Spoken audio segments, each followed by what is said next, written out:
I went to the funeral home to plan my own burial after my heart scare.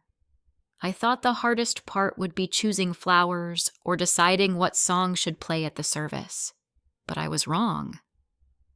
While I stood behind a half-open door searching for the restroom, I heard my son Jason whisper to his wife, "Once she's finally gone, everything gets easier." Then Vanessa answered softly, "Just make sure she signs before Sunday." In that moment, my knees almost gave out beneath me because I suddenly realized they weren't just planning my funeral. They were planning my future without me in it.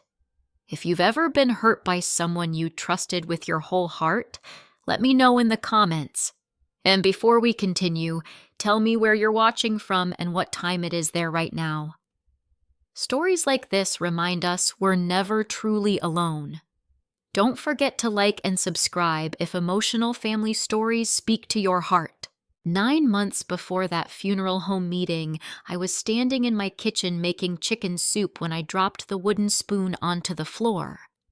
At first, I thought I had simply become clumsy with age, but then my chest tightened so hard I had to grip the edge of the counter to keep from collapsing. The pain wasn't dramatic like in the movies. It was worse in some ways. Quiet, heavy, like somebody had wrapped iron bands around my ribs and slowly tightened them while I struggled to breathe. I remember staring at the refrigerator magnets while trying not to panic. One was a faded photo from 20 years ago. My husband Walter stood beside me at Niagara Falls with his arm around my shoulders. Jason and Rachel were teenagers, then both smiling with braces and sunburned cheeks. Back when we still looked like a family. I ended up spending 2 nights at Riverside Medical Center in Columbus, Ohio. The doctors told me I had experienced a mild cardiac episode brought on by stress and exhaustion. "You need to slow down, Pamela," the cardiologist told me gently. "Nothing catastrophic happened. But this is your warning sign. A warning sign." At 68 years old, those words stay with you, especially when you've already buried the love of your life. Walter had died 9 years earlier from pancreatic cancer. One day we were arguing over whether to repaint the living room, and 8 months later I was holding his hand while machines breathed beside him. After he died, the house became unbearably quiet. I kept myself busy because busy people don't fall apart as easily. I volunteered at church twice a week. I baked for neighborhood fundraisers. I still tutored children after retiring from 35 years as an elementary school teacher. I told everyone I was doing fine. But loneliness has a way of sitting beside you in silence. After the hospital, I started thinking about practical things nobody likes discussing. My funeral. Not because I wanted to die, because I didn't want my children scrambling around making expensive decisions while grieving. I'd seen it happen to friends. Families fighting over burial costs, flowers, paperwork, and funeral homes while barely holding themselves together emotionally. I didn't want that for Jason and Rachel.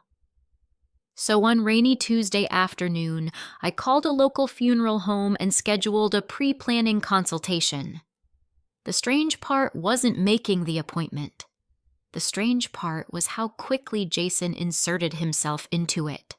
"Oh, Mom, I'll come with you," he'd said, almost immediately after I mentioned it over the phone. "You shouldn't deal with all that alone." At the time, his concern touched me. Now I replay that moment differently. Jason lived about 30 minutes away in a newer subdivision outside Columbus. He worked in commercial construction management, or at least that was what he told everyone. I knew his business had struggled recently, but he always brushed off questions with forced confidence. Just temporary setbacks, he'd say. Vanessa, his wife, was polished in a way I never quite trusted. Perfect nails, perfect smile, perfectly timed sympathy. She always hugged me lightly like she didn't want her clothes wrinkled. Still, I tried to be fair to her. Mothers of sons often become villains in stories without realizing it. I told myself maybe I was too protective. Maybe I judged her unfairly. But after my hospital stay, something shifted. Jason started calling constantly. At first, it felt sweet. Did you take your medication? How's your blood pressure today? You shouldn't be lifting groceries yourself. Then the questions slowly changed. Did Dad still have that old life insurance policy? What happens to the house if something happens to you? Do you have all your paperwork organized? One night he casually asked, "Did you ever update your will after Dad passed?" I remember pausing while holding the phone. "Why are you asking that?" "Oh, no reason," he laughed too quickly. "Just trying to help you stay organized." But the feeling in my stomach lingered long after we hung up. Rachel. My daughter rarely called anymore. We hadn't fought exactly. We'd simply drifted apart over the years until conversations became awkward and infrequent. Jason always seemed irritated whenever I mentioned her. She only reaches out when she needs something, he once told me. I believed him. That embarrasses me now. A mother should know better than to let one child define the other. But grief changes families in ugly ways. After Walter died, Jason stepped up in ways Rachel didn't. He handled repairs around the house, drove me to appointments, checked on me during storms. I leaned on him emotionally, maybe too much. And little by little, Rachel disappeared from my daily life without me fully noticing how it happened. 3 days before the funeral planning appointment, Jason came over carrying takeout containers from my favorite Italian restaurant. "You need to eat more," he said while unpacking chicken parmesan onto plates. Vanessa sat beside him at the kitchen table, scrolling through her phone. "You know," Jason said casually, "pre-planning funerals actually saves families a lot of money." I gave a nervous laugh. "Well, that's cheerful." "I'm serious," he continued. "You should think about locking in prices now before inflation gets worse." Then he asked something that made me look up sharply. "How much coverage did Dad's insurance leave again?" I frowned. "Why, Mom, relax.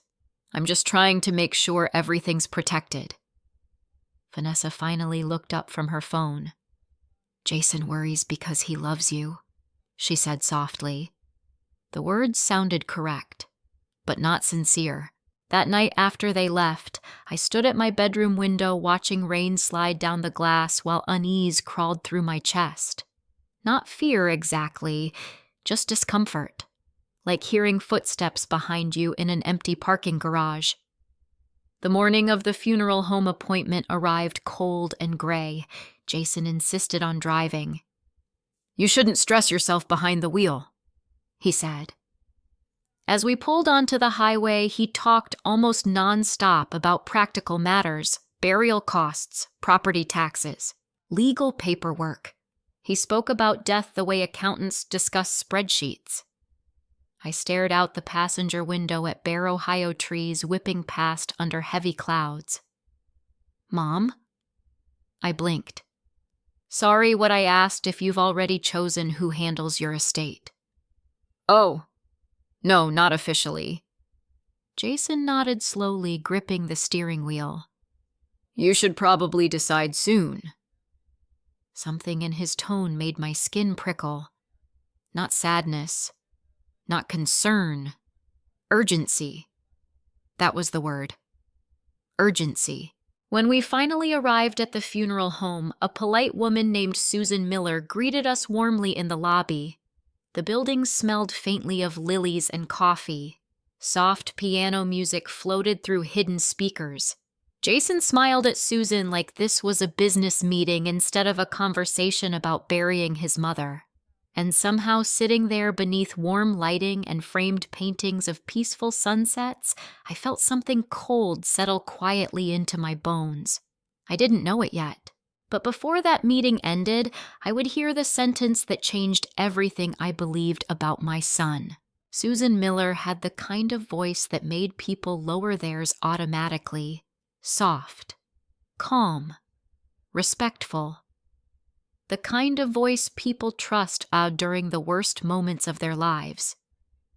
She guided us into a private consultation room with cream-colored walls, leather chairs, and a long oak table polished so brightly I could see the reflection of the overhead lights in it. There were brochures neatly arranged in front of each seat. Traditional burial options, cremation planning, celebration of life packages. I never imagined I would someday sit in a room calmly discussing what would happen to my body after death. Yet there I was. Susan folded her hands politely. Mrs. King first let me say how wise this is. Pre-planning often gives families tremendous peace later. I nodded faintly. That's what I'm hoping for. Jason immediately leaned forward. We just want to make sure everything's simple and affordable. We. The word bothered me more than it should have. Susan smiled professionally. Of course. We'll go through every option at your pace. For the next 30 minutes, she explained packages gently while I tried to focus. Music selections, burial plots, memorial cards, flowers. I told Susan I wanted something small when the time eventually came. No gloomy organ music, I joked weakly. Walter hated organ music. Susan laughed softly. Jason didn't. Instead, he kept interrupting with questions that felt strangely practical. What's the least expensive casket option? Do prepaid plans lock in current prices? How quickly are death certificates usually processed? Susan answered carefully. That depends on the county, but typically within a few days. Jason nodded thoughtfully, almost like he was mentally organizing a schedule. I glanced toward him uneasily. Vanessa sat beside him, scrolling through package details with far too much interest. What about direct cremation? She asked. That's cheaper, right? I blinked. I hadn't even mentioned wanting cremation. Susan remained composed. It can be less expensive depending on preferences. Well, Vanessa said lightly, Pamela always said she didn't like making a fuss. Pamela. Not Mom. Not your mother-in-law. Pamela. The distance in it scraped against me. I tried brushing the feeling aside. People handle uncomfortable topics differently, I told myself. Maybe I was being oversensitive. Susan slid a folder toward me. You can take your time reviewing these. There's absolutely no pressure today. Actually, Jason interrupted, we'd rather handle most of it now if possible. Again, that urgency. Susan's eyes flickered toward him briefly before returning to me. Well, she said carefully, Mrs. King should only make decisions she feels comfortable with. I noticed the smallest shift in Jason's jaw. Annoyance. Tiny. Controlled. But there. The conversation continued, but my attention drifted. I found myself studying my son instead. The lines around his mouth looked deeper than they had 6 months earlier. His expensive watch contrasted strangely with the dark circles under his eyes. Stress. Money problems. I knew those signs because Walter carried them during hard years too. Only Walter never looked at people like they were opportunities. Jason suddenly asked, What happens if family members disagree over arrangements after someone passes? Susan answered smoothly. Legally, the person designated in the documents usually has final authority, and if there's life insurance involved... Something cold moved through my stomach. Susan paused almost imperceptibly before answering. Insurance matters are usually separate from funeral planning. Jason nodded again. Too interested. Far too interested. I excused myself to use the restroom mostly because I needed air. The hallway outside the consultation room felt quieter than the lobby. Muted carpet softened every footstep. Framed photographs of peaceful gardens lined the walls. I stood at the sink in the restroom, staring at myself in the mirror longer than necessary. My face looked older after the hospital stay. Thinner. Tired. I touched the silver chain around my neck, the one holding Walter's wedding band. "What would you say right now?" I whispered to my reflection. Probably that I worried too much. Walter always thought I saw storms before they arrived. Unfortunately, I usually did. When I stepped back into the hallway, I heard voices before reaching the room. Jason's voice. Lower now. More irritated. The consultation room door wasn't fully closed, just slightly open. I slowed automatically, not intentionally eavesdropping, just reacting to the tension in his tone. "I'm tired of waiting," Jason muttered.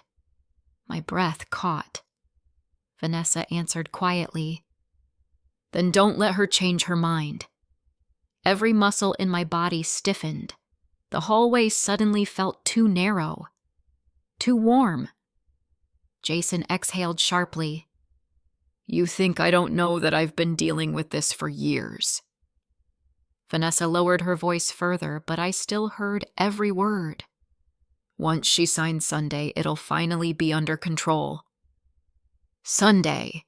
My mind immediately jumped to the paperwork he kept mentioning. I should have walked into the room right then. I should have confronted them immediately. Instead, I froze. And then came the sentence that shattered something inside me forever. Jason laughed softly, not warmly, not lovingly. Cold, exhausted, bitter. Honestly, he whispered, "Once she's finally gone, everything gets easier." Silence filled my ears so loudly it almost roared. For one horrifying second, I genuinely wondered if my heart was failing again. I pressed my hand against the wall to steady myself. Gone. He was talking about me. My son. The little boy who once crawled into my lap crying after nightmares. The teenager whose broken heart I comforted after his first girlfriend left him. The grown man I defended countless times even when other people warned me he was selfish. Gone. Everything gets easier. Vanessa spoke again. "Just make sure she signs before Sunday." Jason sighed heavily. "She will." "What if Rachel shows up?" "She won't." Jason snapped immediately. "I handled that years ago." My stomach twisted violently. Rachel. What did that mean? I suddenly realized I couldn't breathe properly. The hallway tilted slightly beneath me. I pressed trembling fingers over my mouth to stop myself from making a sound. Every instinct screamed at me to walk in there, to demand answers, to scream, to cry. But something stronger stopped me. Fear. Not fear that they disliked me. Something worse. Fear that my son was planning something carefully, something already in motion. And if I reacted too quickly, I might never discover how far it went. Footsteps approached from the opposite hallway. "Susan!" I straightened immediately. She looked from my face toward the partially open consultation room door and instantly understood more than I wanted her to. "Mrs. King," she asked gently. I forced a smile so fake it hurt. "Sorry," I whispered. "Just got turned around looking for the restroom." Susan studied me carefully. For one terrible moment, I thought I might burst into tears right there in front of this stranger. Instead, I swallowed hard and walked calmly back into the room. Jason looked up immediately. Concern covered his face so quickly it almost impressed me. "You okay, Mom?" Now I noticed the word again. I sat down slowly. "Just a little dizzy." Vanessa pushed a bottle of water toward me with perfectly manicured fingers. "You need to take better care of yourself." I stared at her hand, then at Jason, and suddenly the entire room felt different. Not comforting, not safe, predatory, like I was sitting at a table with people pretending to care whether I survived. Susan quietly resumed the meeting, but now I noticed things I hadn't before. Every time finances came up, Jason paid attention. Every time emotions came up, he checked out completely. By the time we finally stood to leave, my chest felt hollow. Jason wrapped an arm carefully around my shoulders while leading me toward the parking lot. "See?" he said warmly. "That wasn't so bad." I looked at my son's face, the same blue eyes Walter once had, the same smile. But suddenly he felt like a stranger wearing my child's skin. And as we drove home through gray Ohio skies, one thought repeated endlessly in my mind. What exactly was he trying to make me sign before Sunday? I barely slept that night. Every time I closed my eyes, I heard Jason's voice again. "Once she's finally gone, everything gets easier." There are certain moments in life when your entire understanding of someone changes in an instant. Like stepping onto what looks like solid ground only to discover it's thin ice already cracking beneath your feet. By 2 a.m, I gave up trying to sleep and wandered downstairs in my robe. The house felt unusually cold, or maybe that coldness was inside me now. I stood in the kitchen making tea while staring at the dark window above the sink. My reflection looked pale and frightened. I hated that. I had survived too much in my life to become frightened now. Walter's cancer, losing both my parents within 3 years, financial struggles when the kids were young. I was not weak, but betrayal from your own child cuts differently than any other pain. I carried my tea into the home office Walter used before he died. Most of his things were gone now, but I still kept his old oak desk against the wall beneath the window. Without fully deciding to, I sat down and opened the filing cabinet. If Jason was hiding something, I needed facts instead of fear. At first, everything seemed normal. Insurance paperwork, property tax statements, retirement account summaries. But after 20 minutes, small inconsistencies started appearing. Missing bank statements. Not all of them, just a few scattered months from the previous year. I frowned and checked another folder. Same thing. Then I noticed something else. A thin white envelope from a law office in Columbus I didn't recognize. Harper & Mills Legal Services. I opened it carefully. Inside was a generic confirmation letter regarding requested documentation updates. I read the sentence 3 times. Requested by whom I had never contacted that law office. My pulse quickened. I dug through the drawer again until I found another envelope from the same office dated 4 months earlier. This one referenced estate preparation materials. My hands started trembling. I reached for my reading glasses and checked the mailing address carefully. It was addressed to me, but the envelope had already been opened. Not neatly either, torn quickly across the top. A terrible realization crept slowly into my chest.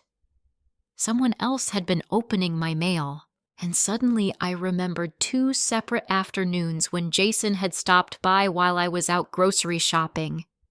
At the time, he claimed he was checking on the furnace because you never know with old houses.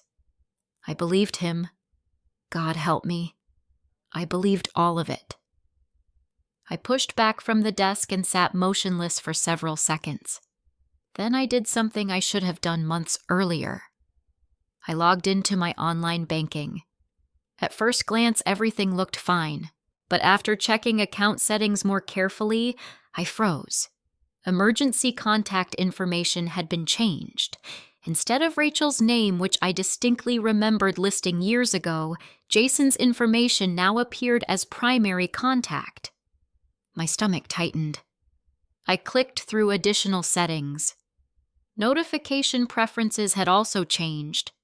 Certain account alerts were now being forwarded to a secondary email address I didn't recognize immediately. I copied it onto a notepad. j.kingconsulting@jason. I stared at the screen in disbelief. Why would he need copies of my banking alerts unless... No.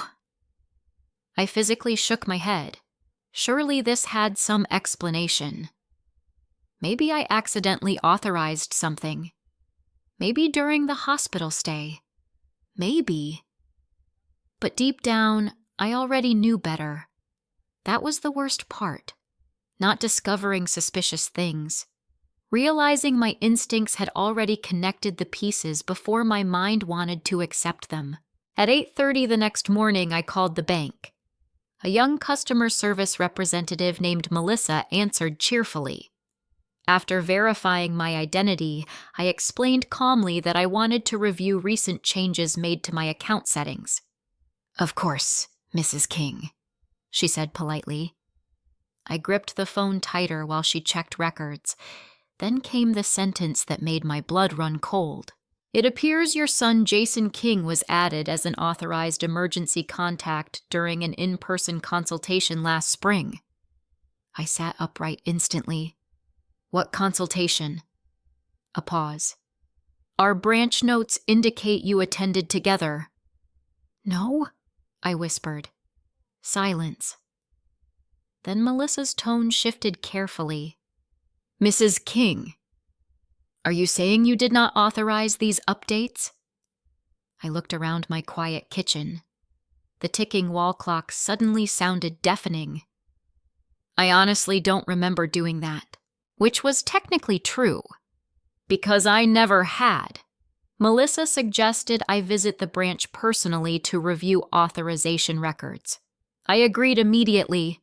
Before hanging up, I asked one more question. Were there any other changes? Another pause while she checked. "Yes. There was an attempt to inquire about a home equity credit extension 6 months ago." My throat tightened. "Was it approved?" "No, ma'am." The request was incomplete. I closed my eyes. Jason. Oh, God. When the call ended, I remained frozen at the table for several minutes. Parents spend years protecting their children from the world. Nobody warns you what to do when the danger becomes your child. Around noon, Jason called. I stared at his name flashing across my phone while nausea rolled through me. Then I answered normally. "Hi, sweetheart." "Hey, Mom," he said warmly. "How are you feeling today?"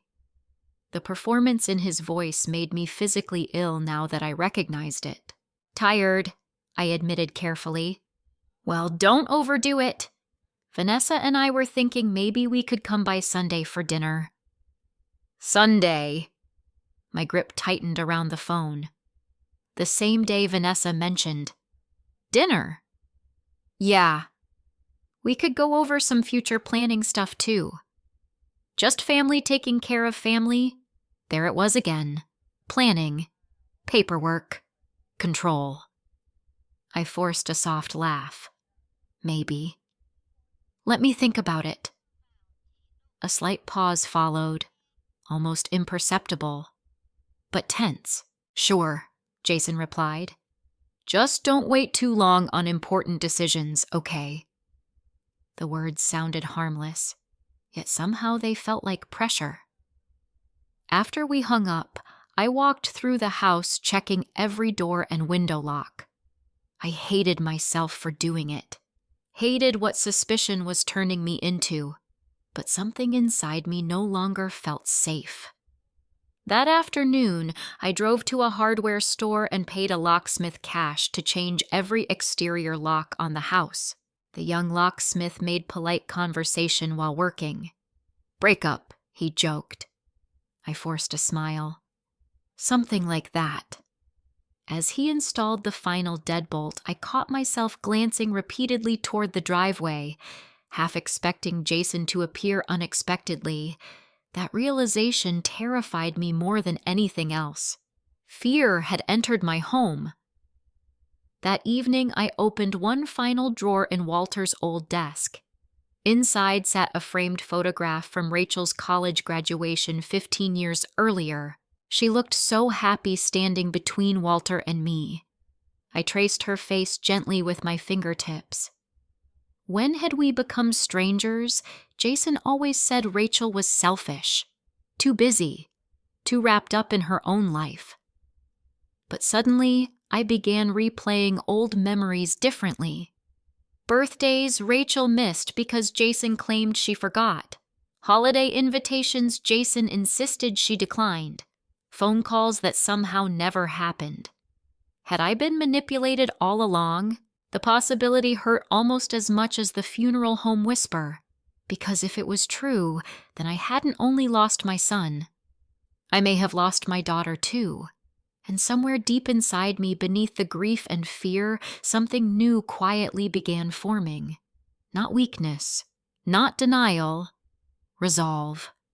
Because whatever Jason was planning before Sunday, I intended to find out first. I stared at Rachel's graduation photo for almost an hour before finally picking up my phone. The last real conversation between my daughter and me had happened nearly 8 months earlier. Even then, it had been awkward, short, careful, like two people trying not to step on broken glass. I hated myself for how much time had slipped away between us. Somewhere over the years, our calls became less frequent. Holidays became complicated. Visits became rare. And somehow, I accepted it. Now I sat alone in my kitchen wondering how much of that distance had been deliberately created. I found Rachel's contact information and hovered my thumb over the call button.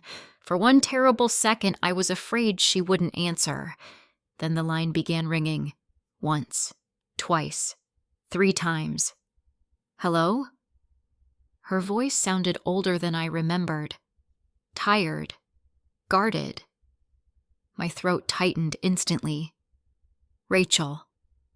A pause. Mom. Nobody tells you how painful simple politeness can become between family members who used to know each other by heart.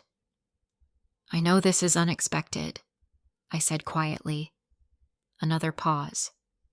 Then softer now. Are you okay? The concern in her voice nearly broke me. Because despite all the distance, despite all the years of silence, my daughter still sounded worried about me. I need to talk to you, I whispered. Rachel exhaled slowly. Did something happen?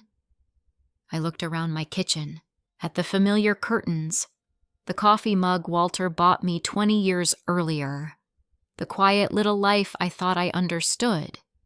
Yes, I admitted. I think something very bad is happening. Rachel drove to my house the next morning. When her car pulled into the driveway, my heart pounded so hard I had to steady myself against the window frame. She stepped out wearing jeans, boots, and a long gray coat against the Ohio cold.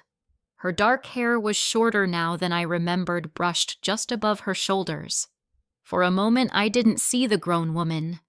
I saw the little girl who used to sleep with stuffed animals lined across her bed. When I opened the front door, we stood there awkwardly for half a second. Then Rachel wrapped her arms around me, and I started crying immediately. Not graceful tears, not quiet tears, the kind that come from years of guilt finally breaking open. "Oh, Mom," she whispered, holding me tighter. "I'm sorry," I choked out. "I'm so sorry." "For what? For letting us become this?" Rachel pulled back slightly, her eyes already wet. "You didn't do this alone." But deep down, I knew I had helped allow it. I made coffee while Rachel sat at the kitchen table, looking around the house carefully, almost cautiously, like she wasn't sure she still belonged here. That realization hurt more than I can describe. After a few minutes, she finally asked softly, "What's going on?" So I told her. Not every detail at first. Just enough. The funeral home. Jason's strange questions, the whisper I overheard. Rachel's face changed slowly as I spoke. Not shock, recognition. That frightened me immediately. When I finished, silence settled heavily between us. Then Rachel leaned back in her chair and closed her eyes briefly. "Oh my God," she whispered. "What?" She looked at me carefully. "Mom, how long has Jason been handling your finances?" "Not handling," I corrected automatically. "Just helping sometimes." Rachel gave me a sad look that made my stomach tighten. "That's what he always says." Fear crawled slowly up my spine. "What do you mean?" Rachel hesitated. I could see her deciding how honest to be. Finally, she sighed. "You remember 2 years ago when I stopped coming to Christmas?" I nodded slowly. Jason had told me Rachel was angry because we loaned him money during a difficult period. "You told me she thought we favored you," I said carefully. Rachel stared at me in disbelief. "Mom, Jason told me you didn't want me there." The room went completely still. What Rachel swallowed hard. "He said you were tired of my drama. He said you thought I only contacted you when I needed money. I felt physically sick." "No," I whispered instantly. "I never said that." Rachel's eyes filled with tears. "He told me you didn't trust me anymore." My chest hurt so badly I pressed a hand against it. All those holidays, all those missed birthdays, all the growing silence between us, built on lies. How long, I asked weakly. Rachel looked down at her coffee cup. "Years." The word hit me like a punch. I covered my mouth. "Oh God." Rachel wiped her eyes quickly. "I should have talked to you directly. I know that now. But every time I tried, Jason somehow got involved." I remembered suddenly how often Jason insisted on helping coordinate family stuff. Phone calls, schedules, plans. Even after Walter died, Jason became the center point connecting everyone, and now I understood why. Control. He controlled information. He controlled access. He controlled the story. "What else?" I asked quietly. Rachel hesitated again. Then she reached into her purse and removed her phone. "There's more you need to see." She opened several screenshots.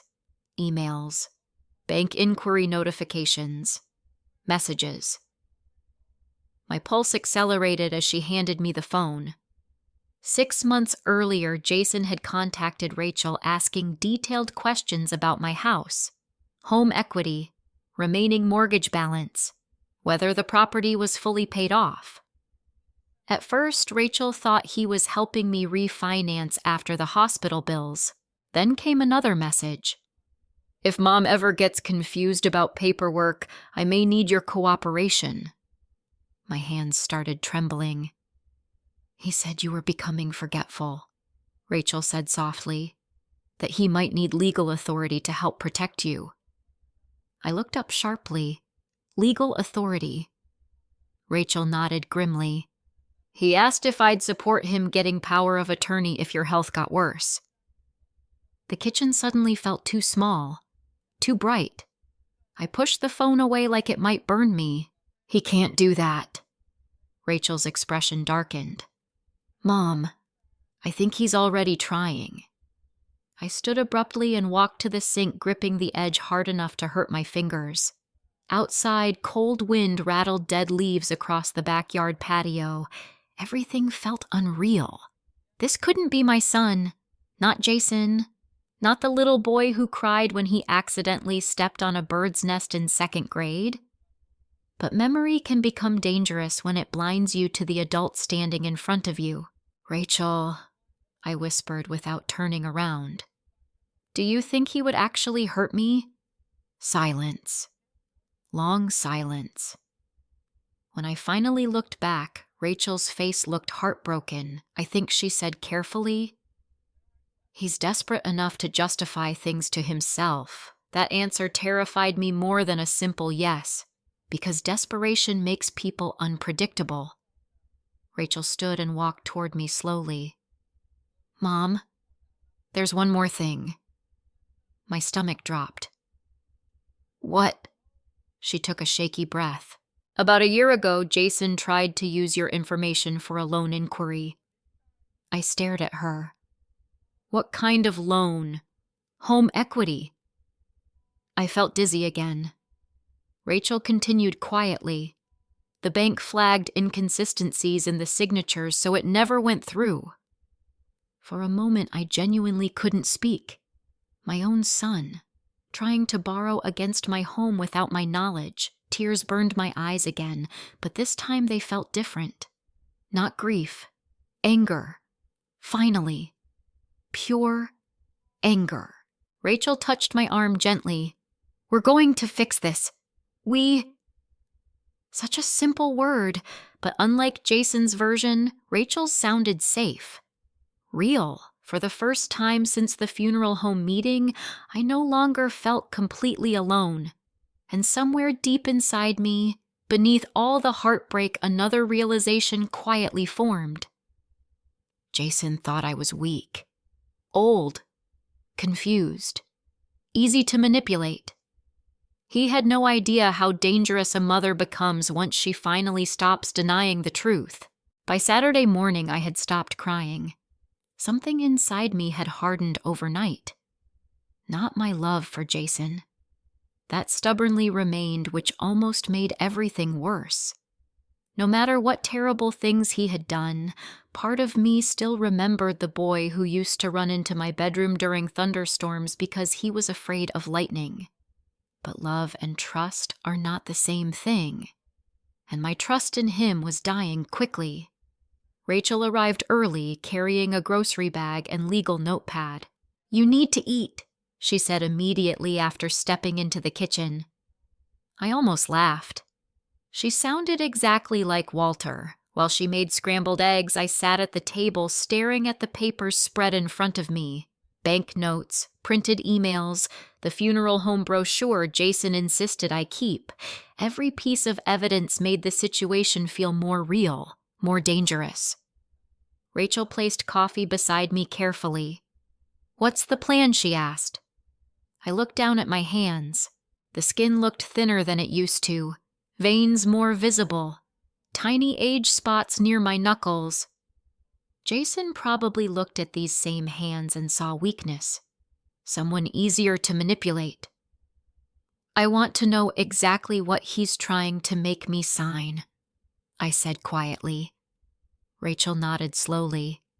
And if it's what we think, I met her eyes. Then I stopped being polite. Around noon, Jason texted, Hope you're feeling better today. Vanessa and I can swing by later to go over Sunday paperwork stuff if that's okay. Paperwork stuff. The casual wording made my stomach turn. I showed Rachel the message. Her expression darkened immediately. He's rushing, she said. Why, I don't know yet. But desperate people move fast. After a long silence, I made a decision. Tell him yes. Rachel looked surprised. You sure? I nodded slowly. If he's hiding something, I want him comfortable enough to show me. 3 hours later, Jason's SUV pulled into the driveway. For the first time in my life, I felt nervous watching my own son walk toward my front door. Vanessa carried a leather folder against her chest. Jason smiled warmly as I opened the door. There's my favorite girl, he said, kissing my cheek. The performance was so convincing, it made me question my sanity for half a second. Then I remembered the whisper. Gone. Everything gets easier. I stepped aside calmly. Rachel sat quietly in the living room, pretending to scroll through her phone. Jason's smile tightened almost invisibly when he saw her. Well, he said carefully, this is unexpected. Rachel didn't smile back. Hi, Jason. The tension between them thickened instantly. Vanessa jumped in too quickly. Oh, good family time. Nobody answered. I led everyone into the kitchen where I had already placed coffee cups on the table. Jason sat beside me immediately, close enough to feel controlling. Vanessa opened the leather folder neatly. We brought some simple documents, she said in a soothing voice. Just precautionary planning. Precautionary. Such harmless words for something that suddenly felt terrifying. I forced uncertainty into my expression. Oh, I don't know much about legal paperwork. That's exactly why we're helping, Jason said quickly. Rachel looked down at her coffee cup to hide her reaction. Before they arrived, she had shown me how to activate the voice recorder on my phone. Now my phone sat quietly beside a stack of mail recording every word. Jason slid several papers toward me. I know this looks overwhelming, he said gently. But honestly, this is standard stuff for someone your age. Someone your age. The phrase stung more than I expected. I adjusted my reading glasses slowly while pretending confusion. The first page mentioned financial authority. The second referenced medical decision-making. By the third page, my pulse had become so loud I could hear it. Durable power of attorney. My chest tightened instantly. If I signed these papers, Jason would gain broad legal control over my finances and decisions. Property transactions, banking access, medical authority. Everything. I looked up carefully. You think I need this now? Jason leaned closer, lowering his voice into fake tenderness. Mom, after your heart scare, we just have to be realistic. Vanessa nodded sympathetically. And if something suddenly happens, Jason could step in immediately to protect everything. Protect everything. No. Control everything. I continued reading slowly while forcing my hands not to shake. Buried halfway through the paperwork was language granting authority over property sales and account management. Even my house. My beautiful little home filled with Walter's memories. Rachel finally spoke carefully. Why the rush? Jason's entire body stiffened for half a second. No rush, he said too quickly. Then why does it need signed before Sunday? Rachel asked calmly. Silence hit the room instantly. I watched Jason's face carefully. There it was again. That tiny flicker of panic. Vanessa jumped in smoothly. We're only trying to reduce stress for your mother. Rachel gave a short, humorless laugh. Funny. She seems more stressed since you started helping. Rachel, I said softly, pretending discomfort. No. Jason snapped suddenly. She's always doing this. The sharpness in his tone shocked even him. He immediately forced a smile again. Sorry, I just mean Rachel always assumes the worst. I lowered my eyes, playing the role they expected. Confused. Overwhelmed. Older. It disgusted me how easily Jason settled into speaking over me instead of to me. Mom. He continued gently. You've been forgetting things lately. I looked up slowly. What things? Well, he hesitated theatrically. Bills. Appointments. You've seemed confused. Rachel stared at him in disbelief. You're lying. Jason ignored her completely. I'm worried about you, he told me softly. That's all. Gaslighting. I had heard the word before, but never fully understood how cruel it felt until someone tried making you question your own mind. For one awful second, insecurity slipped through me. Had I forgotten things recently? Was I becoming weaker? Then anger pushed the doubt away. No. He needed me uncertain. That was the point.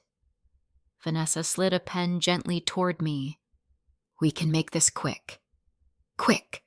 like they were rushing a cashier at a grocery store instead of asking a mother to surrender control of her life.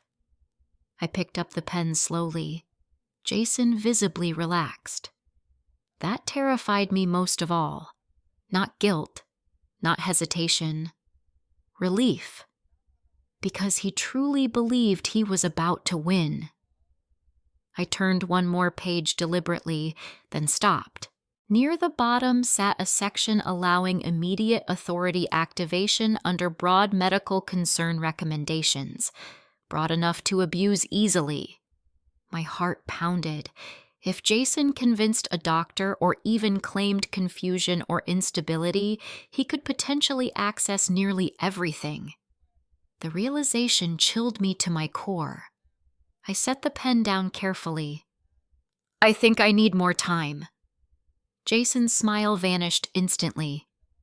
Mom. I said I need more time. The silence afterward felt dangerous. Vanessa crossed her arms subtly. Jason rubbed both hands over his face before forcing patience into his voice again. Pamela, this is for your protection. Pamela. Not Mom anymore. Only Pamela when control started slipping. Rachel stood abruptly. She's not signing anything today. Jason shot to his feet immediately. You stay out of this. No, Rachel fired back. You've isolated her long enough. The hatred that flashed across Jason's face lasted less than a second. But I saw it. So did Rachel. And maybe even Vanessa. Then Jason calmed himself visibly.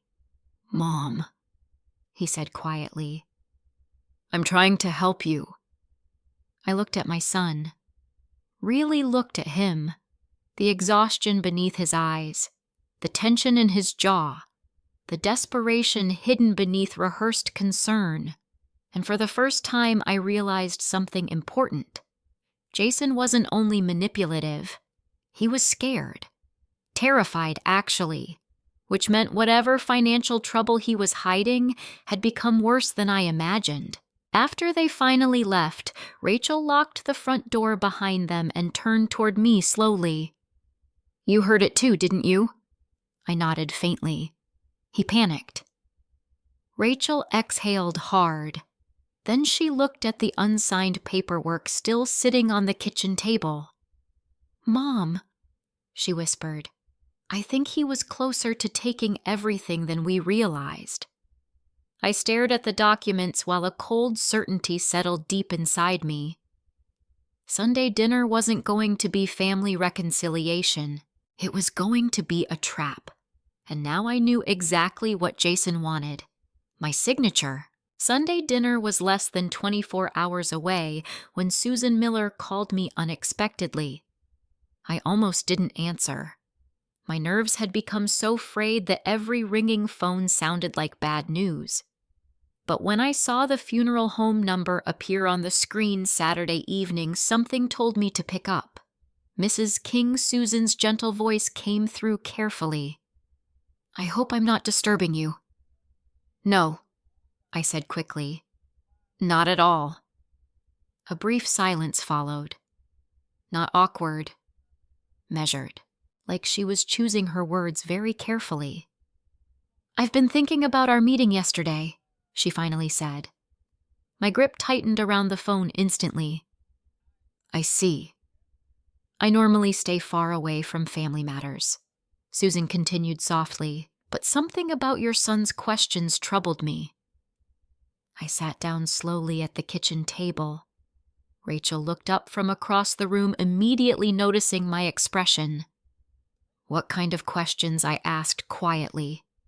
Susan hesitated. Some people ask practical things during pre-planning. That's normal. But Jason seemed unusually focused on timelines. Cold unease spread through my chest again. Timelines. Yes. Susan lowered her voice slightly, specifically how quickly death certificates become available, how insurance payments are processed, and how soon accounts are typically settled after death. I closed my eyes. Rachel mouthed silently. What is it? What is it? I shook my head faintly. Susan continued carefully. He also asked whether funeral expenses could be billed directly from life insurance proceeds before probate. My stomach twisted. That's specific. Yes, Susan admitted gently. Very specific. Outside my kitchen window, snow had started falling lightly across the dark backyard. Everything suddenly felt unnaturally quiet. What exactly are you trying to tell me? I whispered. Another pause. Then Susan spoke with painful honesty. Mrs. King, in my profession, we become sensitive to grief, to love, to family dynamics. I swallowed hard. And your son didn't sound like a worried man preparing for loss. The silence afterward hurt more than if she had spoken harshly, because she was confirming what I already feared. He sounded. Susan continued carefully, like someone preparing for a transaction. I pressed trembling fingers against my forehead. Rachel quietly stood and walked closer. My daughter's face grew tense as she listened to only my side of the conversation. I'm sorry, Susan said softly. I debated whether I should call at all. No, I whispered immediately. Thank you. And I meant it. Imagine how devastating things had become.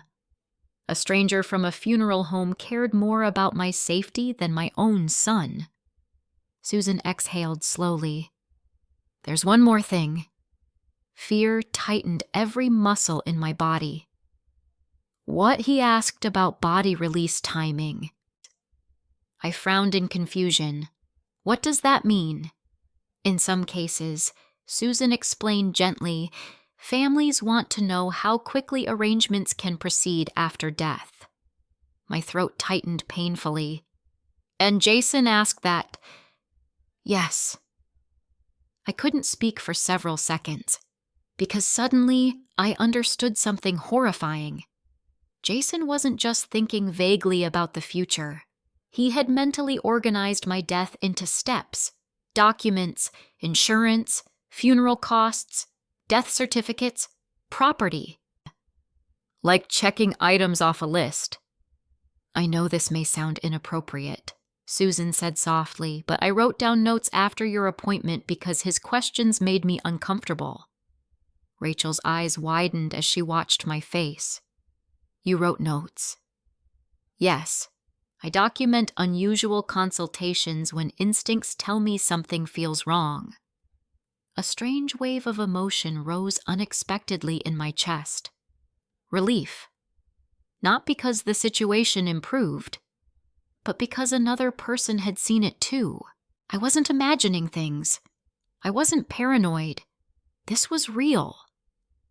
Mrs. King, Susan said gently, Do you feel safe? The question nearly broke me. Do you feel safe? What a terrible thing for a mother to consider about her own child.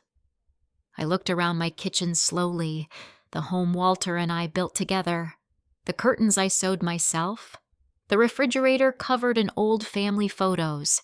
Safe used to be the easiest word in the world here. Now I wasn't sure anymore. I don't know, I admitted honestly. Rachel reached across the table and squeezed my hand tightly. Susan's voice softened further. You deserve to. After we hung up, silence settled over the kitchen heavily. Rachel sat beside me immediately. What did she say? I repeated everything slowly. The questions, the insurance discussions, the timelines, the body release inquiry. By the time I finished, Rachel looked pale. This is getting worse, she whispered. I nodded faintly. Then I told her the part that haunted me most. She said he sounded like he was preparing for a transaction. Rachel closed her eyes briefly. That's exactly what this feels like. I stared at the untouched tea cooling beside me. The steam had disappeared completely. I keep asking myself where I failed him. I whispered. Rachel's expression softened instantly. Mom. No, really. My voice cracked. People aren't born this way. Tears burned my eyes again. I raised him. I loved him. How did we end up here? Rachel looked down for a moment before answering carefully. You didn't create his choices. But maybe I ignored them. That was the truth hurting me most now. Not just Jason's behavior, my blindness, the small selfish moments I excused for years, the lies I overlooked because confronting them felt exhausting. Parents become experts at rewriting reality to protect the image of their children. Especially mothers. Rachel stood and walked toward the window. Snowflakes drifted beneath the porch light outside. When Dad got sick, she said quietly, Jason changed. I looked up. What do you mean? He became obsessed with money. I frowned slightly. Rachel continued slowly like she was sorting through old memories in real time. At first it made sense. We were scared. Medical bills piled up. But after Dad died, it got worse. I listened silently. He started talking constantly about what people deserved, who sacrificed more, who got less. A painful memory surfaced immediately. Jason furious after Walter left Rachel a small, separate inheritance account from her grandmother's side of the family. At the time, I thought it was ordinary sibling jealousy. Now I saw greed woven beneath it. Rachel crossed her arms tightly. I think somewhere along the way, Jason convinced himself the world owed him something. The statement lingered heavily between us. Maybe that was the real tragedy. Not sudden evil. Slow entitlement growing quietly over years. My phone buzzed suddenly on the table. Jason. A text message. Hope you're feeling okay. Looking forward to tomorrow. We'll finally get everything settled. Everything settled. The wording sent ice through my veins. Rachel read the message over my shoulder. He thinks you're still going to sign. I stared at the screen. Then slowly, for the first time since all this began, an idea formed clearly in my mind. Not panic, not fear. Strategy. He wants Sunday, I said quietly. Rachel looked at me carefully. Yes. Then we give him Sunday. Her eyebrows lifted slightly. What are you thinking? I stood slowly and walked toward Walter's old office. Inside the bottom desk drawer sat a business card I hadn't touched in years. David Harper, our longtime attorney. Walter trusted him completely. I picked up the card and turned back toward Rachel. If Jason wants paperwork, I said calmly, then I think it's time I have my own lawyer involved. Rachel's shoulders visibly relaxed for the first time all day. Good. I stared down at the business card while something unfamiliar settled into my chest. Control. Not complete control. Not yet. But enough to breathe again. For days I had felt hunted inside my own life. Confused. Heartbroken. Afraid. But now the fear was changing shape. Because Jason still believed I was an emotional old woman too overwhelmed to notice what he was doing. And tomorrow night he was going to discover how dangerous that assumption truly was. I barely touched breakfast Sunday morning. Outside my kitchen window, the world looked deceptively peaceful beneath a layer of fresh Ohio snow. Sunlight reflected off the white rooftops across the neighborhood, making everything appear clean and calm. But inside me, tension coiled tighter with every passing hour. Sunday dinner. The phrase sounded so ordinary. Families gather for Sunday dinner every day across America without fear. They pass mashed potatoes, argue about football, complain about work, hug goodbye afterward. But this dinner felt different. This felt like walking knowingly into a trap. Rachel arrived around 10 carrying coffee and a folder from David Harper. The moment I saw Walter's old attorney step through my front door behind her, some small part of me relaxed. David Harper looked older than I remembered. More gray hair, slightly heavier around the middle. But his steady eyes still carried the same calm intelligence Walter trusted for decades. "Pamela," he said gently, taking both my hands. "I'm very sorry we're meeting under these circumstances. So am I." We sat together at the dining room table while sunlight stretched pale across the hardwood floor.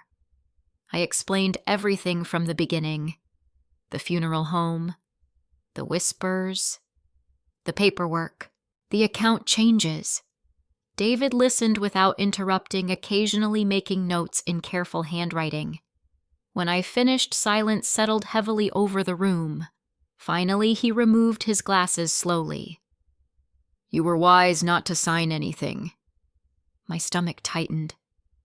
"So I'm not overreacting, no?" His answer came immediately. "You're underreacting, if anything." Rachel crossed her arms tightly beside me. David opened the copy of the documents Jason left behind. Within seconds, his expression darkened. "This power of attorney is extremely broad." "How bad?" I asked quietly. David looked directly at me. "If activated, Jason could gain substantial control over your finances, property decisions, and certain medical matters. Even hearing it from a lawyer made me feel nauseated. He could sell the house. Potentially, yes." I stared down at the table. Walter's house. Our house. The place where we raised our children. The place where I held my husband while cancer slowly stole his strength. Jason wanted legal access to all of it. David continued flipping pages carefully. "Some wording here concerns me even more." Rachel leaned forward immediately. "What wording?" David tapped one section. "The activation language is vague. It references medical incapacity recommendations without requiring particularly strict verification." I frowned slightly. "What does that mean?" "It means someone could potentially argue confusion or cognitive decline faster than you realize." Cold fear slid through me again. I suddenly remembered how Jason repeatedly called me forgetful, how he emphasized my age, my health scare. He was building a narrative. "You think he planned this?" I whispered. David's expression remained careful. "I think your son appears highly motivated to gain control quickly." Motivated. Such a polite legal word for something that felt monstrous. Rachel stood and began pacing slowly. "So what do we do?" David folded the papers neatly. "We prepare." And that's exactly what we did. Over the next 3 hours, David moved through legal protections methodically. He revoked Jason's emergency financial access, updated account protections, added fraud alerts, prepared immediate documentation clarifying I was mentally competent and acting independently. At one point, he looked at me carefully and asked Pamela, "What outcome do you want tonight?" The question caught me off guard. "I don't know." "Yes, you do." I looked down at my hands. Part of me wanted Jason exposed completely. Part of me still wanted this to somehow not be real. "I want the truth," I finally whispered. David nodded slowly. "Then let him speak." By late afternoon, the snow outside had stopped falling. The world looked still and frozen beneath fading winter light. Rachel helped me choose what to wear for dinner. That nearly made me laugh through my anxiety.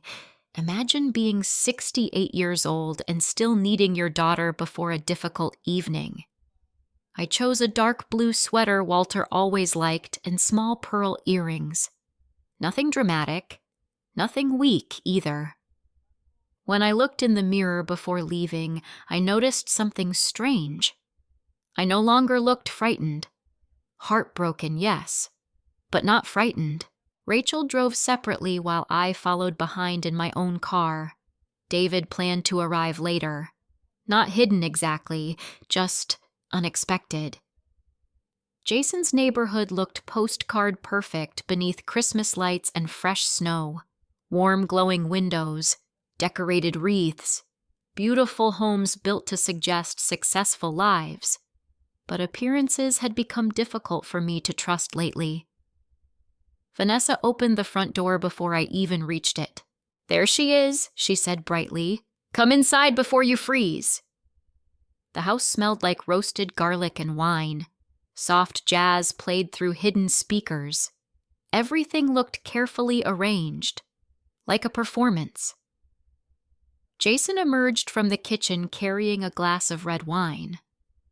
"Mom." He kissed my cheek warmly. "You look good." "Thank you."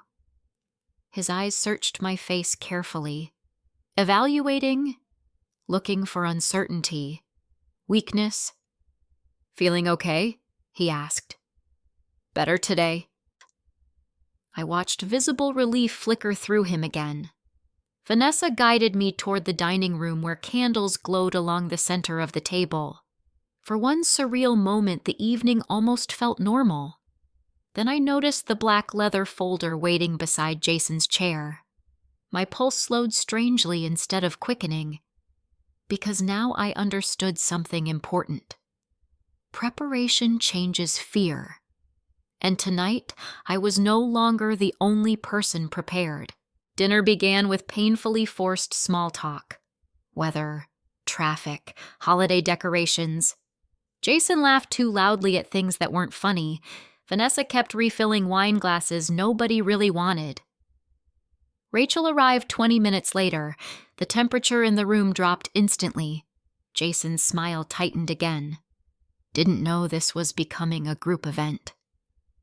Rachel calmly removed her coat. "Mom invited me." I noticed Jason glance quickly toward the leather folder, then toward the clock. Waiting. Timing something. The realization sharpened every instinct inside me. Halfway through dinner, Vanessa finally made her move. So she said lightly, "Did you have more time to think about the paperwork?" There it was. The real reason for tonight. Jason set down his fork carefully. No pressure, he added quickly. "We just want peace of mind." Peace of mind. Such beautiful words wrapped around ugly intentions. I dabbed my mouth slowly with a napkin. I looked through some of it. Jason leaned forward immediately. "And I had questions." A tiny flash of irritation crossed his face. "What kind of questions about the authority sections?" Vanessa answered too quickly. "That's all standard."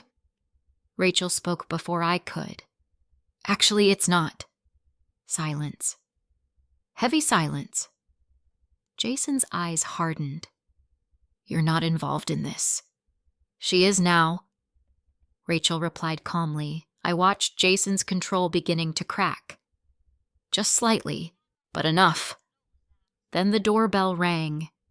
Every person at the table froze. Jason frowned immediately. "You expecting someone?" "No," Vanessa said slowly. I folded my napkin carefully and placed it beside my plate. "Yes," I said calmly. "Aim." Jason's entire body stiffened. The second David Harper walked into that dining room carrying his briefcase, I watched my son's face lose color. And for the first time since this nightmare began, I realized something else. Jason had spent weeks believing he controlled the situation. Tonight was the first moment he understood he might not. The room went completely silent when David Harper stepped inside. Even the soft jazz music playing through the speakers suddenly felt inappropriate. Jason stood so quickly his chair scraped hard against the hardwood floor. "What is this?" he demanded. David removed his gloves, calmly unfazed by the tension exploding across the dining room. "Good evening, Jason." Vanessa forced a nervous laugh. Pamela, what's going on? I looked at my son for a long moment before answering. For once, I said quietly, I'd like honesty at this table. Jason's jaw tightened immediately. You think I'm being dishonest? Rachel gave a short, bitter laugh under her breath. David placed his briefcase beside the dining room wall and remained standing. The controlled professionalism in his posture made Jason visibly uncomfortable. I realized something important right then. Manipulative people depend heavily on emotional confusion. They thrive when everyone feels guilty, uncertain, intimidated, or distracted. But David's presence brought structure into the room. Facts, procedure, witnesses, and Jason hated it. He looked directly at me again. Mom, if this is about the paperwork. It is, I interrupted softly. He stopped talking. I folded my hands carefully in my lap to hide how badly they trembled. For days, I imagined this confrontation 100 different ways. In some versions, I screamed. In others, I cried. But now that the moment had arrived, I felt strangely calm. Like grief had burned itself into something colder, more focused. I heard you at the funeral home, I said quietly. Jason blinked once. What I heard you talking to Vanessa. Vanessa immediately shook her head. Pamela. I think you misunderstood. No, I said firmly. I heard everything. The silence afterward felt enormous. I watched Jason's face carefully. Shock first, then calculation. Fast calculation. Trying to decide what I knew, how much I heard, how dangerous it was. Finally, he scoffed softly. You're overreacting. That sentence. After everything. Overreacting.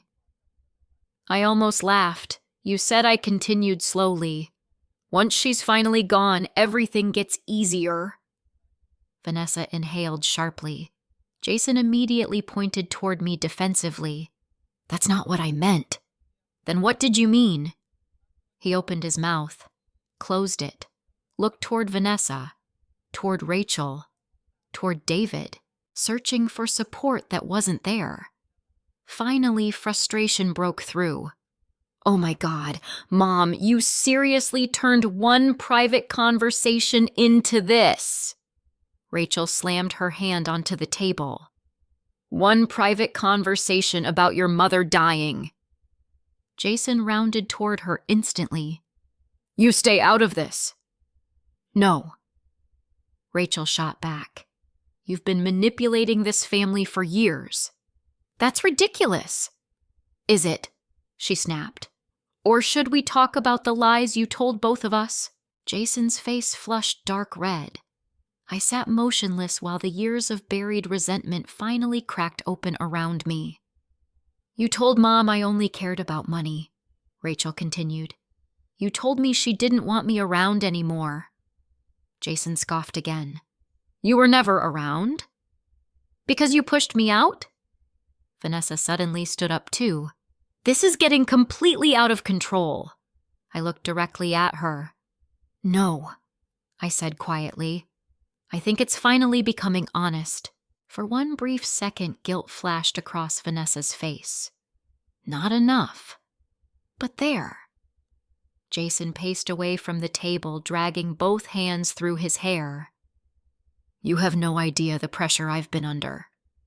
There it was. The shift. Not denial anymore. Justification. Dangerous people rarely see themselves as villains. They see themselves as desperate, misunderstood, entitled. David finally spoke for the first time since entering. Jason pressuring your mother into signing broad financial authority documents while concealing relevant information is deeply inappropriate. Jason spun toward him angrily. You don't know anything about my family. David's expression remained calm. I know enough. Then he opened his briefcase slowly.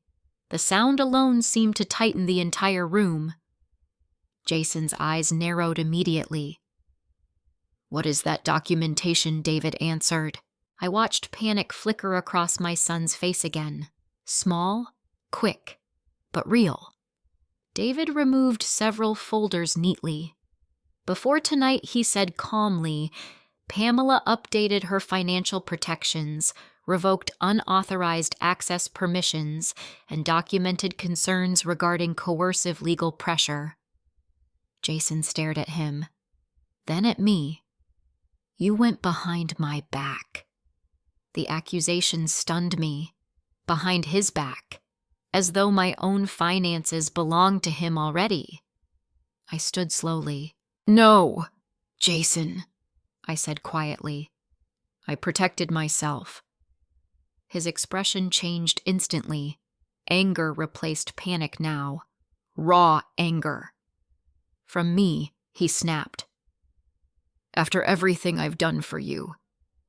There it is, Rachel whispered bitterly. Jason ignored her completely. You think this house maintained itself after Dad died? He shouted at me. You think anybody else showed up? Tears burned my eyes immediately, because part of what he said was true. He had helped me. He had been there. That's what made betrayal so confusing. People are rarely monsters all at once. Sometimes they love you while hurting you. Sometimes they justify terrible things because resentment slowly poisoned what was once real affection. I appreciated your help, I whispered. Appreciated. Jason laughed harshly. I sacrificed years for this family. Vanessa touched his arm carefully. Jason, no, he snapped. I'm tired of pretending. The room froze again, because suddenly, finally, the mask was slipping completely. Jason pointed toward the house around him. You know what this place cost me? You know how hard I worked while she sat in that paid-off house? Rachel looked horrified. She's your mother. She's lucky she even has that house. The cruelty in his voice physically hurt to hear. Not because strangers can't say cruel things, because my son could. I realized then something painful. Jason didn't only want money. He carried years of bitterness I never fully saw. Bitterness about Walter's illness, about responsibility, about success, about feeling owed something larger than life gave him, and now all of it was exploding out publicly.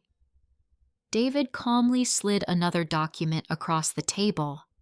Additionally, he said, Pamela has recordings of recent conversations regarding pressure to sign legal authority documents. Jason froze completely. Slowly, he looked toward me.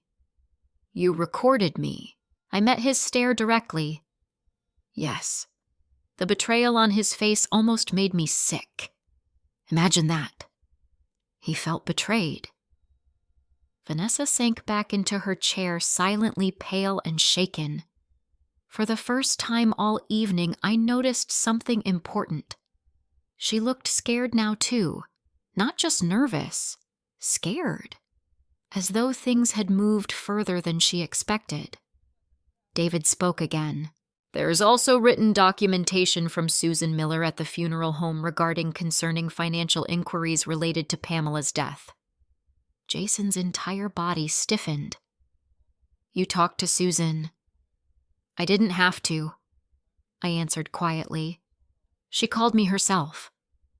Silence. Then came the moment that hurt most of all. Jason looked at me not with guilt, but exhaustion, like a man watching his final opportunity disappear. You don't understand, he whispered. My chest tightened painfully. Then explain it. His eyes filled suddenly with angry tears. I was trying to save everything. Rachel shook her head slowly. No. You were trying to take everything. Jason slammed his fist against the table hard enough to rattle silverware. "You have no idea what it's like." "What?" Rachel shouted back. "Being broke. Being scared." "We all know what that feels like." "No," Jason yelled. "Watching your whole life collapse while nobody helps you." The room fell silent again. And for the first time, I saw not just greed in my son. I saw desperation. Ugly, dangerous, consuming desperation.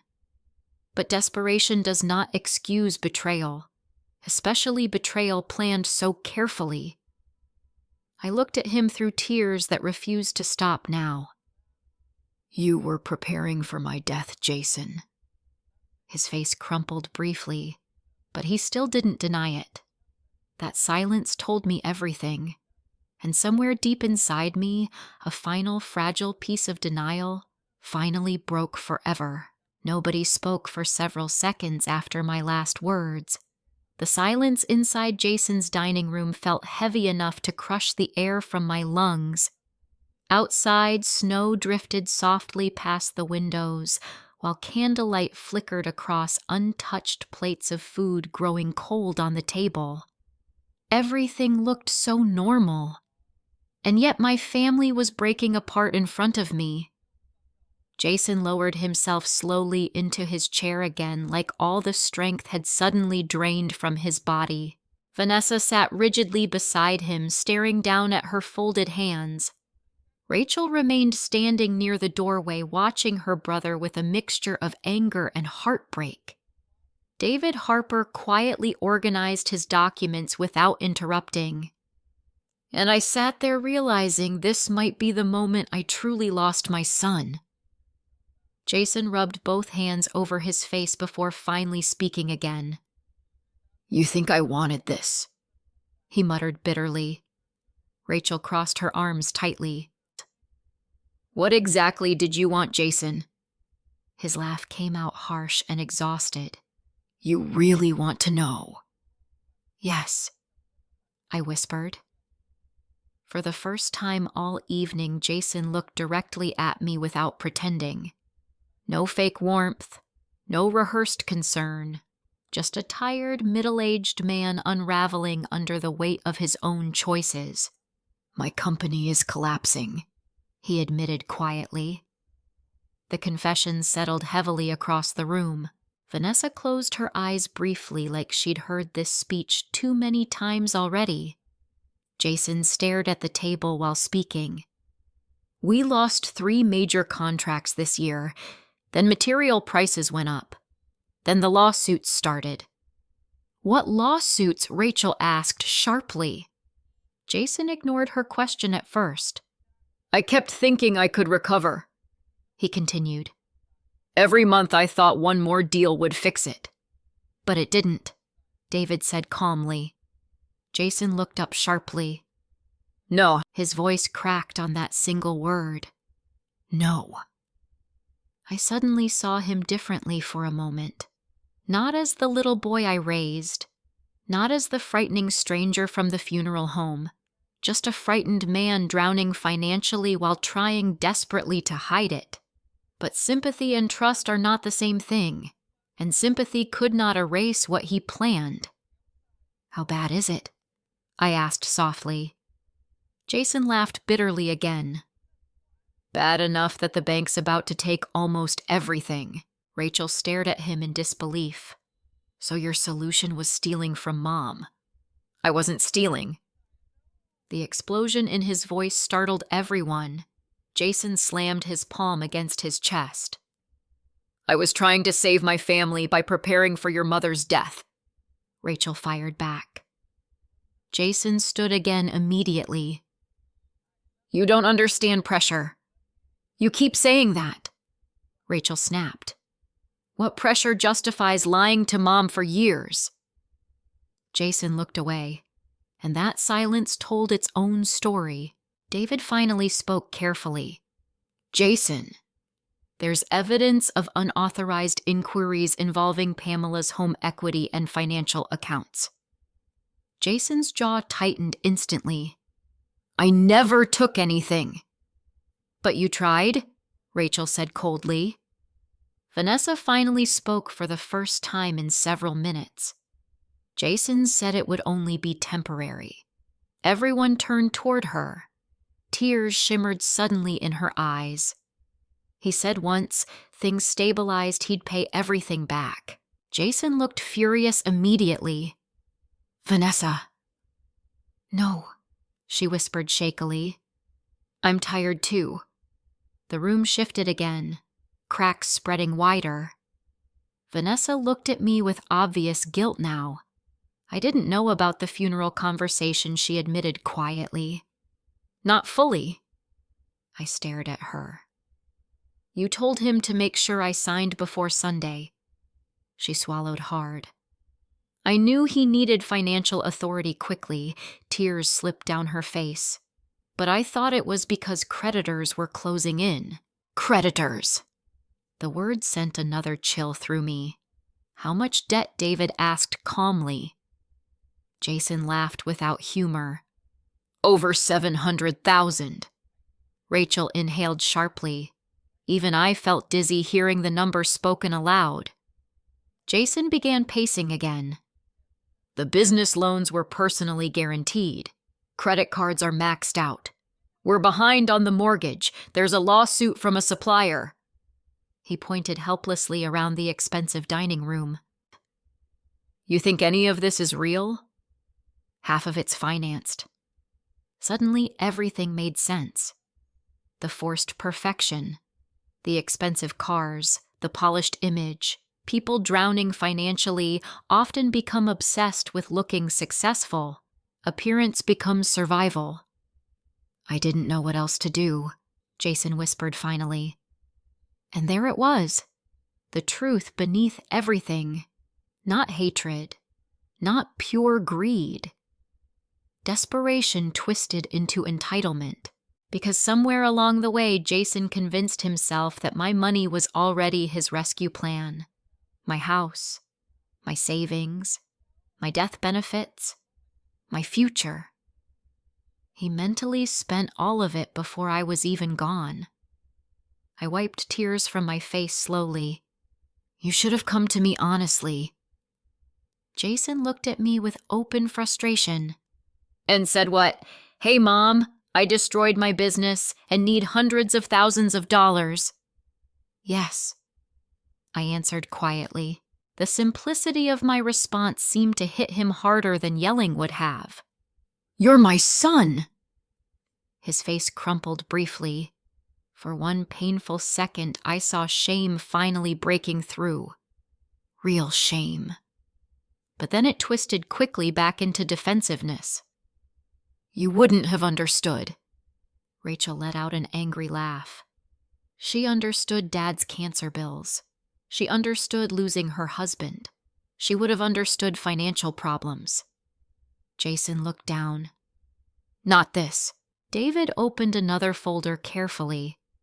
There's also the issue of attempted signature inconsistencies on prior financial inquiries. Jason froze completely. You can't prove that. Rachel immediately pulled printed emails from her folder. The bank already flagged it.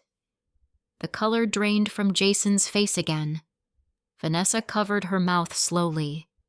You told me that loan never went through because of paperwork delays. Jason didn't answer. Jason? She whispered. Still nothing, and suddenly I realized Vanessa hadn't known everything after all. She participated. She enabled him. But even she looked shocked by some of the deeper lies. I stared at my son across the table. This man once cried because he thought cheating on a 6th-grade spelling test made him a terrible person. Now he had forged signatures and manipulated his own mother. How does someone change that much? Or maybe the harder question was this: how much had I ignored because facing the truth felt too painful? David finally turned toward me carefully. Pamela, legally speaking, you have options. The sentence carried enormous weight. Options: police reports, fraud investigations, protective orders. My stomach twisted. Jason looked at me sharply now, fear finally fully visible. Not fear of losing money, fear of consequences. "You're not seriously considering that," he said quietly. I didn't answer immediately, because honestly, I didn't know. No mother dreams about deciding whether her child deserves legal punishment. I already updated everything I said instead. Jason frowned. What David slid several finalized documents across the table. Pamela revoked all prior informal permissions, updated her will, secured her financial accounts, and removed unauthorized access pathways before tonight. Jason stared at the paperwork like he'd been physically struck. "You changed the will," I nodded slowly. "Yes. What does that mean?" My chest hurt so badly I could barely breathe. "It means you no longer control what happens after I die." Silence. Absolute silence. Then Jason whispered the saddest sentence I had ever heard from my child. "So that's it. You're giving up on me." Tears spilled down my face instantly. "No," I whispered brokenly. "You gave up on me first." His expression collapsed completely then. Not rage, not manipulation, just devastation. And somehow that hurt worst of all. Because despite everything, despite the lies, despite the planning, despite the betrayal, I still loved him. That's the terrible thing about being a mother.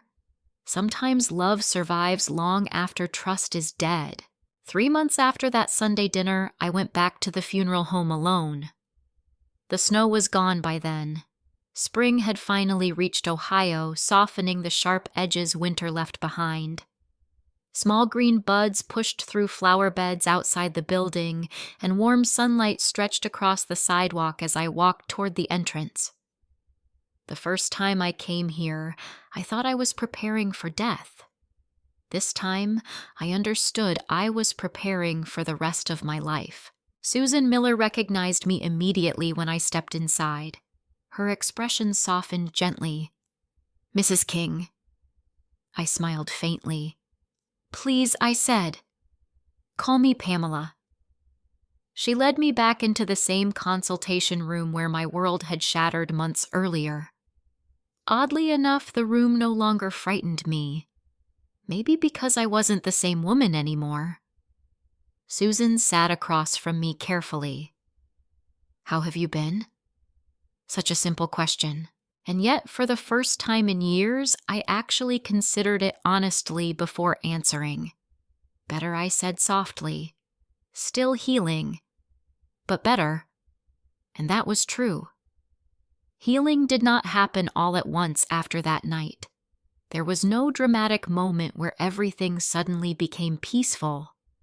Pain doesn't work that way, especially pain involving your own child.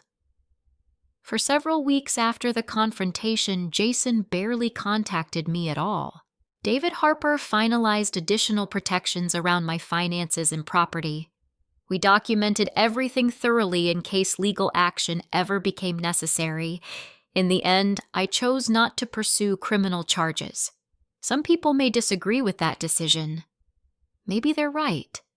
But despite everything Jason had done, I couldn't bring myself to destroy what remained of his life completely. That did not mean there were no consequences.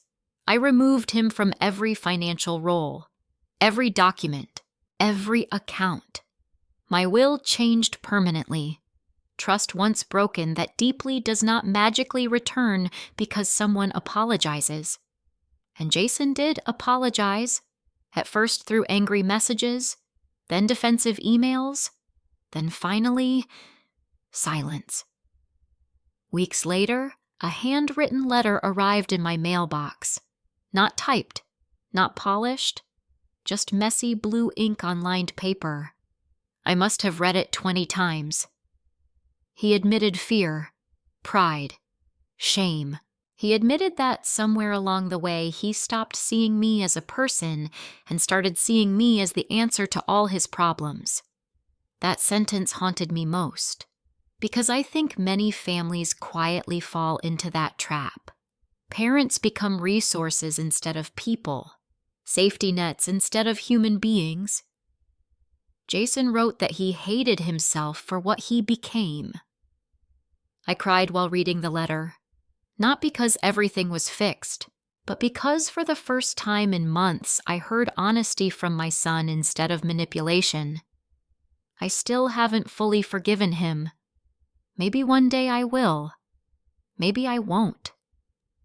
Healing is not the same thing as forgetting, and boundaries are not cruelty. Those were difficult lessons for me to learn at 68 years old, but perhaps the most surprising part of everything was Rachel. My daughter came back into my life quietly at first. Coffee visits, phone calls, little things. Then one afternoon she showed up carrying paint supplies. "Come on," she said. "You need a hobby that doesn't involve stress." I laughed harder than I had in months. Soon we started attending painting classes together every Thursday evening at a community arts center downtown. Neither of us was particularly talented, but that wasn't the point. The point was learning how to exist together again without all the old lies standing between us. One weekend, Rachel convinced me to take a road trip to Tennessee, just the two of us. We ate terrible diner pie, listened to old country songs Walter used to love, talked honestly for hours while driving through mountain roads lined with spring trees. At one point, Rachel reached across the center console and squeezed my hand. "I missed you," she whispered. I nearly started crying right there on the highway, because I missed her too, every single day. I just didn't realize how thoroughly grief and manipulation had buried us both. Eventually, I returned to the funeral planning conversation I abandoned months earlier. Only this time, everything felt different. Susan opened my old file carefully. "You mentioned wanting to update your arrangements?" I smiled softly. "Yes. No more gloomy hymns. No more dark, formal atmosphere. No more sadness wrapped in expensive flowers. I chose jazz music instead. Warm music. Alive music. I requested family photographs displayed everywhere, not stiff portraits, but real moments. Walter laughing with barbecue sauce on his shirt. Rachel at age 8 missing her front teeth. Jason as a little boy holding a fishing rod twice his size beside his father. Because despite everything, those moments were still real too. Pain does not erase love completely. I also changed the wording of the service itself. Not funeral. Celebration of life. That mattered to me now. Susan wrote notes while smiling softly. "These are lovely choices." I wasted too much time preparing to disappear, I admitted quietly. She looked up at me carefully.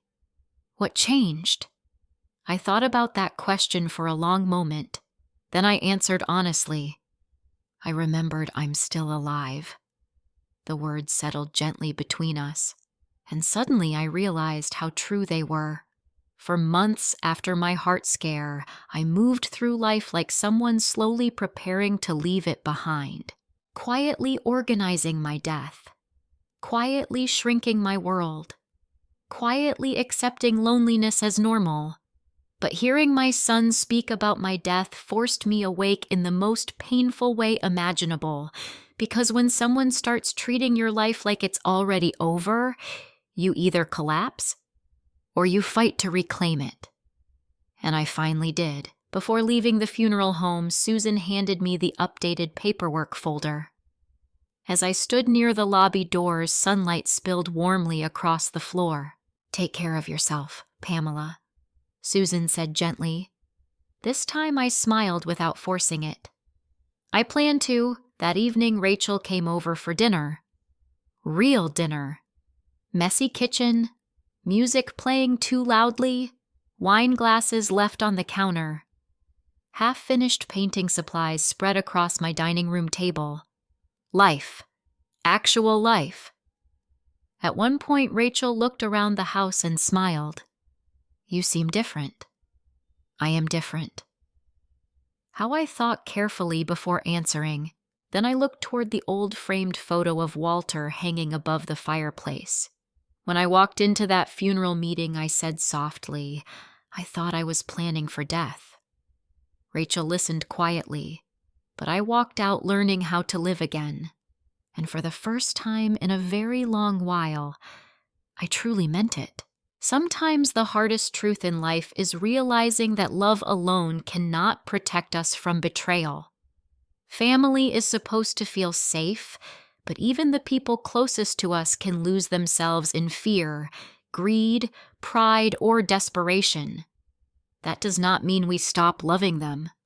It means we learn that protecting our peace is just as important as protecting our relationships. Pamela's story reminds us that growing older does not mean becoming powerless. Your voice still matters. Your instincts still matter. And your life should never become a tool for someone else's plans or expectations. Too many people spend their later years shrinking themselves, apologizing for existing, or believing they are a burden. But every single day we wake up is still a chance to rebuild, reconnect, forgive wisely, and choose ourselves again. Sometimes healing does not come from getting revenge. Sometimes healing comes from finally seeing the truth clearly and refusing to let it destroy your heart completely. If this story touched you in any way, share your thoughts in the comments. Have you ever experienced betrayal from someone you trusted deeply? What would you have done in Pamela's situation? And before you go, tell us where you're watching from and what time it is there right now. Don't forget to like and subscribe for more emotional family drama stories that remind us we are never alone.